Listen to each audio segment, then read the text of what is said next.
Hello dear friends. ലോകത്തിലെ വിവിധ രാജ്യങ്ങളിലെ നഴ്സിംഗ് റിക്രൂട്ട്മെന്റ് പ്രോസസ്സുകളെ പരിചയപ്പെടുത്തുന്ന ഈ പരമ്പരയിൽ ഇന്ന് നമ്മൾ പരിചയപ്പെടുകയാണ് ജർമ്മനിയിലെ നഴ്സിംഗ് റിക്രൂട്ട്മെന്റ് പ്രോസസ്സുകളെ പറ്റി. ജർമ്മൻ ഫെഡറൽ എംപ്ലോയ്മെന്റ് ഏജൻസിയുടെ കണക്കുകൾ പ്രകാരം 2025 മുതൽ 2030 വരെ ഏകദേശം 1,50,000 മുകളിൽ നഴ്സിംഗ് ഒഴിവുകൾ ഉണ്ടാകുമെന്നാണ് പ്രൊജക്റ്റഡ് കണക്കുകൾ സൂചിപ്പിക്കുന്നത്. ജർമ്മനിയിലെ പ്രായമായവരുടെ ജനസംഖ്യ ക്രമാതീതമായി ഉയരുന്നത് ഈ പ്രശ്നങ്ങൾ കൂടുതൽ സങ്കീർണമാക്കുന്നു. കാരണം ഒഴിവുകൾ കൃത്യമായി നികത്തേണ്ടത് ഗവൺമെന്റിന്റെ ഒരു ബാധ്യതയായി മാറുന്നതിനാൽ പല രീതിയിലുള്ള തന്ത്രപരമായ തീരുമാനങ്ങൾ എടുക്കാൻ നിർബന്ധിതമാകുന്നു. നമുക്ക് ജർമ്മനിയിലെ റിക്രൂട്ട്മെന്റ് പ്രോസസ്സുകളെ പറ്റി ഒന്ന് പരിശോധിക്കാം. ഇന്ത്യൻ നഴ്സിംഗ് അപേക്ഷകർക്കുള്ള നഴ്സിംഗ് റിക്രൂട്ട്മെന്റ് പ്രക്രിയകളുടെ യോഗ്യതാ മാനദണ്ഡങ്ങൾ, ആപ്ലിക്കേഷൻ പ്രോസസ്, ജോബ് ഓഫർ റിക്വയർമെന്റുകൾ, വിസ പ്രോസസ് എന്നിവ ഉൾപ്പെടെ നിരവധി ഘട്ടങ്ങൾ ഉൾപ്പെടുന്നു. ഈ പ്രക്രിയ നാവിഗേറ്റ് ചെയ്യാൻ നിങ്ങളെ സഹായിക്കുകയാണ് ഈ വീഡിയോയിലൂടെ ഞാൻ ചെയ്യുന്നത്. ആദ്യമായി എലിജിബിലിറ്റി ക്രൈറ്റീരിയകൾ ഏതൊക്കെയെന്ന് പരിശോധിക്കാം. ജർമ്മനിയിൽ നഴ്സായി ജോലി ചെയ്യുന്നതിന് ഇനി പറയുന്ന വിദ്യാഭ്യാസ യോഗ്യതകൾ നമ്മൾ നേടിയിരിക്കണം. ഒരു അംഗീകൃത സ്ഥാപനത്തിൽ നിന്ന് നഴ്സിംഗിൽ ബാച്ചിലർസ് ബിരുദം അല്ലെങ്കിൽ തത്തുല്യ യോഗ്യത നേടിയിരിക്കണം. നിങ്ങളുടെ നഴ്സിംഗ് പ്രോഗ്രാമിന് കുറഞ്ഞത് 3 വർഷത്തെ ദൈർഘ്യമുണ്ടായിരിക്കണം. അതും ക്ലിനിക്കൽ ആൻഡ് പ്രാക്ടിക്കൽ ട്രെയിനിങ് ഉൾപ്പെടെയുള്ളതായിരിക്കണം.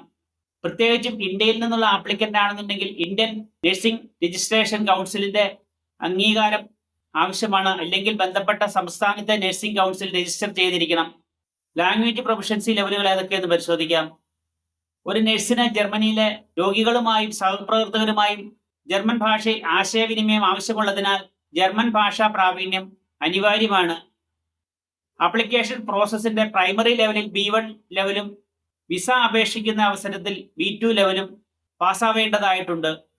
ജോലി പരിചയം നിർബന്ധമല്ല എന്നുണ്ടെങ്കിലും 1-2 വർഷത്തെ ക്ലിനിക്കൽ പരിചയം എപ്പോഴും നിങ്ങളുടെ ആപ്ലിക്കേഷനെ ബലപ്പെടുത്തും. അടുത്തതായി നമ്മുടെ യോഗ്യതകളുടെ അംഗീകാരം നേടുക എന്നുള്ളതാണ്. അതിനായി ജർമ്മൻ റെക്കഗ്നേഷൻ അതോറിറ്റിയെ സമീപിക്കേണ്ടതാണ്. സാധാരണയായി state office for health and social affairs സമീപിക്കേണ്ടതാണ്. നിങ്ങളുടെ നഴ്സിംഗ് യോഗ്യതയുടെയും ട്രാൻസ്ക്രിപ്റ്റുകളുടെയും സാക്ഷ്യപ്പെടുത്തിയ പകർപ്പുകൾ, INC രജിസ്ട്രേഷന്റെ സർട്ടിഫിക്കറ്റ്, ജർമ്മൻ ഭാഷാ പ്രാവീണ്യത്തിന്റെ തെളിവ്, B1 ലെവൽ, പാസ്പോർട്ട് കോപ്പി എന്നിവ ഉൾപ്പെടെയുള്ള അപേക്ഷ സമർപ്പിക്കുക. യോഗ്യതയുടെ വിലയിരുത്തൽ ജർമ്മൻ മാനദണ്ഡങ്ങൾ പാലിക്കുന്നുണ്ടോ എന്ന് നിർണ്ണയിക്കാൻ ജർമ്മൻ അധികാരികൾ നിങ്ങളുടെ യോഗ്യതകൾ വിലയിരുത്തും. നിങ്ങളുടെ യോഗ്യതകൾ പൂർണ്ണമായി അംഗീകരിക്കപ്പെട്ടിട്ടില്ലെങ്കിൽ ഒരു അഡാപ്റ്റേഷൻ കോഴ്സ്, കെനറ്റ് പ്രൂഫിംഗ് എന്ന പേരിൽ അറിയപ്പെടുന്ന ഒരു അഡാപ്റ്റേഷൻ കോഴ്സ് പൂർത്തീകരിക്കേണ്ടതായിട്ട് വരും. അപേക്ഷയുടെ 3-ാം ഘട്ടത്തിൽ റെക്കഗ്നേഷൻ സർട്ടിഫിക്കറ്റ് സ്വീകരിക്കുക എന്നുള്ളതാണ്. നിങ്ങളുടെ യോഗ്യതകൾ അംഗീകരിക്കപ്പെട്ട് കഴിഞ്ഞാൽ നിങ്ങൾക്ക് ഒരു റെക്കഗ്നേഷൻ സർട്ടിഫിക്കറ്റ് ലഭിക്കും. അനാർക്കനിങ് ബെഷീൽഡ് എന്ന പേരിൽ അറിയപ്പെടുന്ന ഈ റെക്കഗ്നേഷൻ സർട്ടിഫിക്കറ്റ് ലഭിച്ചാൽ നിങ്ങൾ ജർമ്മനിയിൽ നഴ്സിംഗ് ആപ്ലിക്കേഷൻ പ്രോസസ്സിന്റെ പ്രൈമറി സ്റ്റെപ്പ് പൂർത്തീകരിക്കും. അടുത്ത 3-ാം ഘട്ടത്തിൽ ഒരു ജോബ് ഓഫർ നേടുക എന്നുള്ളതാണ്. ജർമ്മനിയിൽ ജോലി ചെയ്യാൻ അംഗീകാരം നേടിയ ശേഷം നിങ്ങൾക്ക് ജർമ്മനിയിലെ നഴ്സിംഗ് ജോലികൾക്ക് അപേക്ഷിക്കാൻ ആരംഭിക്കാം. സാധാരണയായി ഏജൻസികൾ, ജോബ് പോർട്ടലുകൾ, ഡയറക്റ്റ് ഫെഡറൽ എംപ്ലോയ്മെന്റ് ഏജൻസി തുടങ്ങിയവയിലൂടെ നമുക്ക് വിവിധങ്ങളായ ജോലികൾക്ക് അപേക്ഷിക്കാം. കെയർ ഹോംസ് അഥവാ ആൽട്ടൻ ഹേമൻ, ആശുപത്രികൾ അഥവാ ക്രാങ്കൻ ഹൗസർ എന്നിവയുടെ വെബ്സൈറ്റ് വഴി നമുക്ക് നേരിട്ട് അപേക്ഷിക്കാൻ സാധിക്കും. ആരോഗ്യ സംരക്ഷണ പ്ലേസ്മെന്റുകളിൽ വൈദഗ്ധ്യമുള്ള റിക്രൂട്ടിംഗ് ഏജൻസികൾ വഴി എപ്പോഴും ബന്ധപ്പെടുന്നതായിരിക്കും സുതാര്യമായ അഡ്മിഷൻ പ്രോസസ്സുകൾക്ക് എപ്പോഴും നല്ലത്. പിന്നീട് ഓൺലൈൻ അഭിമുഖങ്ങളിൽ പങ്കെടുത്ത് ജർമ്മൻ ഹെൽത്ത് കെയർ എംപ്ലോയറിൽ നിന്നുള്ള ജോബ് ഓഫർ നേടുക എന്നുള്ള കടമ്പയാണ്. ജോബ് ഓഫർ നേടിയതിനു ശേഷം വർക്ക് വിസയ്ക്ക് അപേക്ഷിക്കുക. ജർമ്മനിയിൽ നിയമപരമായി ജോലി ചെയ്യുന്നതിന് വേണ്ട അടിസ്ഥാന യോഗ്യതയാണ് വർക്ക് വിസ, സാധുവായ പാസ്പോർട്ട്. വിസ ആപ്ലിക്കേഷന് വേണ്ട അവശ്യ ഘടകങ്ങൾ ജോബ് ഓഫർ ലെറ്റർ, അനാർക്കനിങ് ബെഷീൽഡ് അഥവാ റെക്കഗ്നേഷൻ സർട്ടിഫിക്കറ്റ്, ജർമ്മൻ ഭാഷാ പ്രാവീണ്യത്തിന്റെ B1 or B2 level certificate, job experience തെളിയിക്കുന്നതിനുള്ള certificate, police clearance certificate, health insurance certificate എന്നീ ഡോക്യുമെന്റ് സഹിതം വിസയ്ക്ക് അപേക്ഷിക്കാവുന്നതാണ്. ഇന്ത്യയിലെ ജർമ്മൻ എംബസിയിലോ കോൺസുലേറ്റിലോ നിങ്ങൾക്ക് വിസ ആപ്ലിക്കേഷൻ സമർപ്പിക്കാവുന്നതാണ്. വിസ നേടിയതിനു ശേഷം ജർമ്മനിയിലേക്ക് യാത്ര ചെയ്യാനുള്ള അവസാന ഘട്ടങ്ങൾ പൂർത്തീകരിക്കുക. ജർമ്മനിയിൽ എത്തിയതിനു ശേഷം രജിസ്ട്രേഷന്റെ പൂർത്തീകരണത്തിനായി കെനറ്റ് പ്രൂഫിംഗ് വിജയിക്കുകയോ ഒരു അഡാപ്റ്റേഷൻ കോഴ്സ് പൂർത്തീകരിക്കുകയോ ചെയ്യുക. ശേഷം നിങ്ങളുടെ ജർമ്മൻ നഴ്സിംഗ് ലൈസൻസ് നേടുക എന്നുള്ളതാണ് അവസാന കടമ്പ. അടുത്തതായി ജർമ്മനിയിൽ ജോലി ചെയ്യാൻ തുടങ്ങുക എന്നുള്ളതാണ്. മുകളിൽ പറഞ്ഞിരിക്കുന്ന എല്ലാ ഘട്ടങ്ങളും പൂർത്തിയാക്കിയ ശേഷം നിങ്ങൾക്ക് ജർമ്മനിയിൽ രജിസ്റ്റേർഡ് നഴ്സായി ജോലി ചെയ്യാൻ തുടങ്ങാം. ഇനി ജോലിയുമായി ബന്ധപ്പെട്ട അധിക വിവരങ്ങൾ നമുക്കിവിടെ പരിശോധിക്കാം. ശമ്പളവും ആനുകൂല്യങ്ങളും ഏതൊക്കെയാണ് എന്ന് പരിശോധിക്കാം.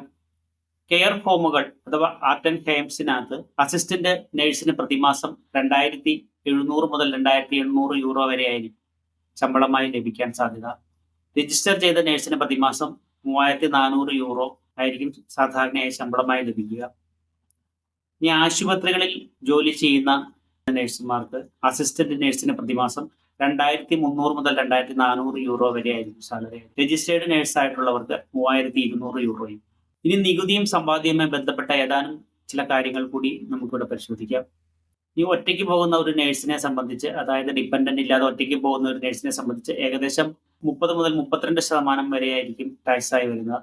രജിസ്റ്റേർഡ് നഴ്സ് ആയതിനു ശേഷം അവരുടെ കുടുംബത്തെ കൂടി കൊണ്ടുപോകാൻ അനുമതി ലഭിക്കും. അങ്ങനെ ലഭിച്ചാൽ നികുതി ഏകദേശം 25% ആയി കുറയും. ഇനി ഈ പ്രോസസ്സുമായി ബന്ധപ്പെട്ട കാലതാമസം കൂടി ഏതൊക്കെയെന്ന് പരിശോധിക്കാം. സാധാരണയായി നിങ്ങളുടെ അപേക്ഷയുടെ സങ്കീർണതയെ ആശ്രയിച്ചിരിക്കും. അധികം സങ്കീർണമല്ലാത്ത ഒരു അപേക്ഷയെ സംബന്ധിച്ച് 3 മുതൽ 6 മാസം വരെയാണ് ഇതിന്റെ കാലാവധി. പ്രോസസ്സിങ്ങുമായി ബന്ധപ്പെട്ട ജോലി അന്വേഷിക്കലും വിസ പ്രോസസ്സിങ്ങുമായി ഏകദേശം 2 മുതൽ 4 മാസം വരെയാണ് കാലതാമസം ഉണ്ടാവുക. എല്ലാ പ്രോസസ്സും കൂടെ ഉൾപ്പെടെ 6 മുതൽ 12 മാസം വരെ താമസം വരെ ഉണ്ടാവാനുള്ള സാധ്യതകളുണ്ട്. ഈ ഘട്ടങ്ങൾ കൃത്യമായി പാലിക്കുന്ന പക്ഷം ഒരു ഇന്ത്യൻ നഴ്സിനെ സംബന്ധിച്ച് ജർമ്മനിയിലെ നഴ്സിംഗ് റിക്രൂട്ട്മെന്റ് പ്രക്രിയ വിജയകരമായി പൂർത്തീകരിക്കാൻ സാധിക്കും. അതോടൊപ്പം പല റിക്രൂട്ട്മെന്റ് ഏജൻസികളും വിദ്യാഭ്യാസത്തിനോ അനുബന്ധമായി വരുന്ന ചിലവുകൾ ഉൾപ്പെടെയുള്ള കാര്യങ്ങൾ റീഫണ്ട് ചെയ്യുന്ന ഓഫർ തരുന്നുണ്ട്. ജർമ്മൻ ഭാഷാ പഠനവും റിക്രൂട്ട്മെന്റ് പ്രോസസ്സും ഉൾപ്പെടെയുള്ള എല്ലാ വിവരങ്ങളും കൃത്യമായി അറിയുന്നതിനായി ഒമാ ഗ്ലോബൽ അക്കാഡമിയുടെ താഴെ കാണുന്ന നമ്പറിലോ ഇമെയിൽ വിലാസത്തിലോ ബന്ധപ്പെട്ടാൽ ലഭിക്കുന്നതാണ്. ഇതുപോലെ ഇൻഫർമേറ്റീവ് ആയിട്ടുള്ള മറ്റൊരു വീഡിയോയുമായി വീണ്ടും കാണാം. അതുവരത്തേക്കും ഗുഡ് ബൈ. Thank you.